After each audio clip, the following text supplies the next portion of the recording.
अगौ ने अपना शरीर लंबा किया और एक लंबा पुल बना दिया। किटाइमे ने बच्चों के साथ सहजता से पुल पार कर लिया। छोटे खरगोश ने देखा कि वह भी नदी पार कर सकता है। कूदते हुए दूसरी तरफ पहुंच गया। पुल बनाने की खबर जल्दी ही जंगल में फैल गई और कई जानवर इस पुल का उपयोग करके पार करने लगे। यहाँ तक कि जब अपने से भारी याक भी पुल पार कर रहा था, तब भी छोटा कुत्ता लगन से पुल को सहारा देता रहा बिना किसी शिकायत के। थोड़ी देर बाद पुल के किनारे एक नीली बिल्ली आई। उसने चतुराई से किनारे पर एक काउंटर लगा दिया, कीमत तय की और पुल पार करने का शुल्क वसूलने लगी। बूढ़े घोड़े ने शुल्क चुकाने के बाद नाराजगी जताई। पुल के बीच में पहुंचकर एक गंदगी छोड़ दी। फिर चारों ओर कोई न देखकर जल्दी से खिसक गया। चूहों का परिवार कार में पुल पार कर रहा था और उन्होंने गलती से बीच में पड़ी गंदगी को फैला दिया। लंबे समय तक पुल को सहारा देने के कारण छोटे कुत्ते का शरीर पहले से ही थक चुका था। इसी समय एक हाथी आ गया। हाथी ने घोड़े के बाद शुल्क चुकाया और नदी पार करने की तैयारी की, लेकिन छोटे कुत्ते ने चतुराई से अपना शरीर हटा लिया, जिससे उसकी जान बच गई। और इस समय हाथी बीच में फंस गया और तेज बहाव की नदी का पानी उसकी सूंड से बहने लगा। अच्छे पुल पार करने छोटे कुत्ते ने नदी के पानी से नीली बिल्ली को भगा दिया और साथ ही शुल्क का बोर्ड भी नष्ट कर दिया। परेशान नीली बिल्ली ने जल्दी से भालू से शिकायत की और भालू को पैसे देकर न्याय पाने के लिए नियुक्त किया। हमदाइसा इस तरफ छोटे कुत्ते ने अपने पिछले पैरों से ताकत लगाई और केवल एक चाल में हाथी को नदी के दूसरी ओर भेज दिया। इसके बाद भालू ने मुट्ठी कसकर आगे बढ़ा और एक ही झटके में एक मुक्का जड़ दिया। 2-3 मुक्कों के बाद छोटा कुत्ता दर्द से चिल्लाया।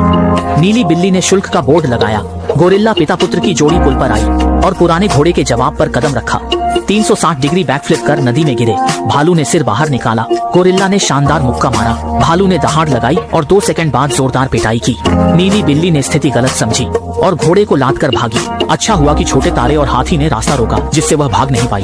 पास आते गोरिल्ला को देखकर नीली बिल्ली तुरंत डर गई और गोरिल्ला ने भी उसे नहीं बख्शा। सीधे उसे हाथ में उठाया, एक गेंद की तरह दबाकर जमीन पर रख दिया और अपने बेटे के साथ खेलने लगा।